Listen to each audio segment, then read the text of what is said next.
Yeah, I know, right? Yeah. But you seem to have like that family community, the closeness, which I remember from our family. Like mum and dad always went to once a week square dancing at the primary school, the state school I went to in Australia, and we used to go along with them and just play outside. Look, I love technology. Like we're on phones and Zooms, it's great, but I do think a little bit of community is missing. Not a lot, No. because I don't want anyone going, oh, you. No, I love technology. I love it.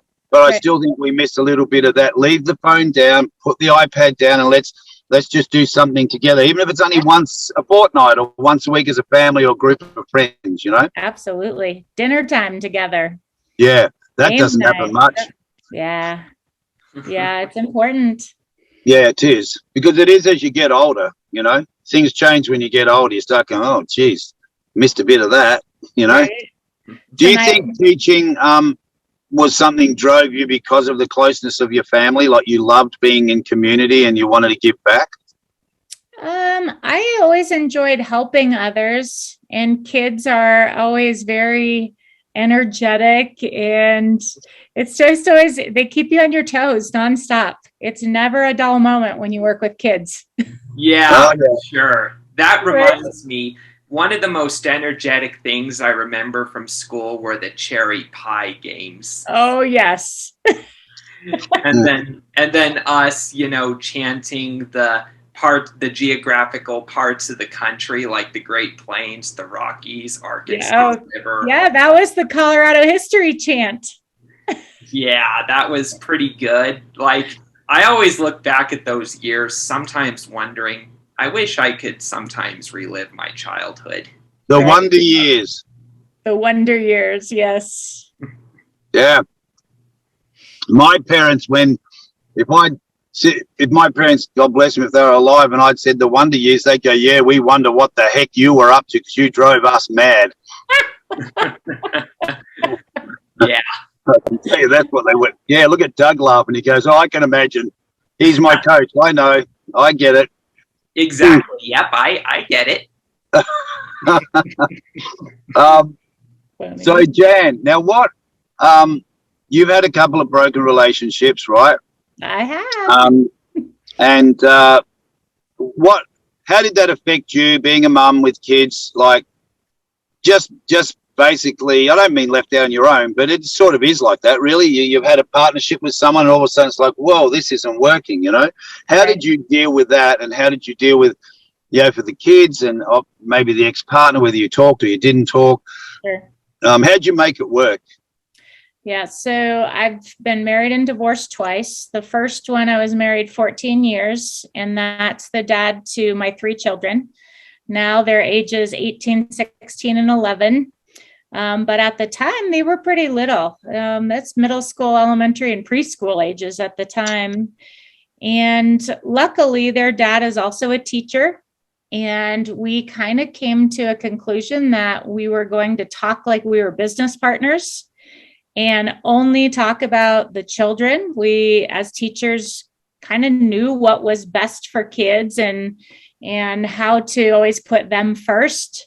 And we really agreed to not talk about our personal lives. And because we could keep that out of it, I'd say really, for the most part, we worked together pretty well. And it's focused on the kids. Yeah. So even to this day, we're still texting and calling, and, when something comes up or we have a question. And so that's been really awesome. And I think good for the kids. I feel like they've transitioned well over the years, as well as could be through divorce. And it's peaceful. Yeah. And it keeps the peace. Peace and harmony is so important, you know. We interviewed Heather the other day, and she was an Australian woman who went through a relationship breakdown and took off and traveled around Australia. But she said the best part about it is my ex-husband helped me build her little camper van that she went around in, because they have a great relationship after, which is good, because it's really good for the kids to see that. It's heartbreaking for kids, when you have divorce. I know, because I've been part of that. denominator. We're talking about the common denominator. But all my kids were wonderful. We get on really good because you've got to let go of, what I caused, or, whatever you think. You just got to let it go and create harmony and own what you did. And then you get peace around, then you can enjoy life after that instead of and not all those things work out. I know that some don't, right. But then you got to let that go as well. But another part of being a mom that I feel like is I always want to be a good role model for my kids. And, I wanted them to see me be independent, me stand up for myself. I wanted my daughter to know that there are certain expectations of how a man should treat her and how should not treat her. I wanted my boys to have role models in their lives of good ways to treat their girlfriends and future wives and things like that. So I felt like that was my job as a mom too, that I didn't want to sit back and accept certain parts of a relationship that I just didn't feel like were acceptable. Yep. And so, I don't know, it was just one of my choices, and, we're moving forward. That's good. Yeah, it's a great choice. And so how did anything, once you were back up against the wall, so to speak, and you come out going, well, I can either be the divorcee mum and, welfare and look after my kids, or I can step up and, and jump into life and create a life and business and work. And I think you've got a few things going, yeah? Oh, for sure. Yeah, I'm not one to sit around and be, oh, poor me, I'm the victim. Never, ever been like that. So I'm just really driven. I get excited by a lot of things. Fitness has always been one of my backgrounds, which helps me physically, mentally, emotionally. I've done side things like having rental property in this area. We're pretty lucky because it's a tourist town.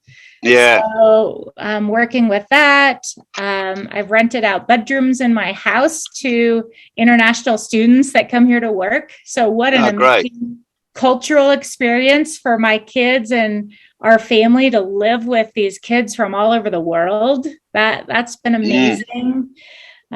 Starting another business that has been a health and fitness industry on ketones. And that is growing and growing like crazy. And the atmosphere that's around that company has just been so positive and motivating, which has made me jump into even another adventure of having an educational app built, which kind of goes back to my teaching side, but business driven. It helps kids. It helps people with dyslexia. And not being afraid to try it. Just because I don't know how to do something just means I don't know yet. Yeah, that's right. Yeah. I don't know how to do something means I don't know how to do something at this moment. At this moment. And not to let that stop me. It's almost something, that's what I need to learn now. I need to learn how to write a business plan. I need to learn how to write a grant. And it just becomes the next challenge, not a bad thing, not a stopping point, but something to achieve. Well, it's like buying a ticket for a holiday, right? You get that ticket on wherever you're going overseas by plane, cruise ships, whatever. The minute you've got that ticket, the minute you've paid it online, you've gone, oh wow, and the holiday's already started. Like the minute you bought that ticket, you're like, yes, I've got to get prepared. So that's the same excitement. Oh, I'm starting this. Yes, can't wait. Exactly. And just another thing, now that you brought that up, I like what you said, about how you say, I don't know how to do this yet. I think it should be the same with when doctors talk about incurable diseases. Instead of saying it's incurable, they need to say we're yet to find a cure. Yes. Or we're going to find a cure. Yeah, that too. Yeah.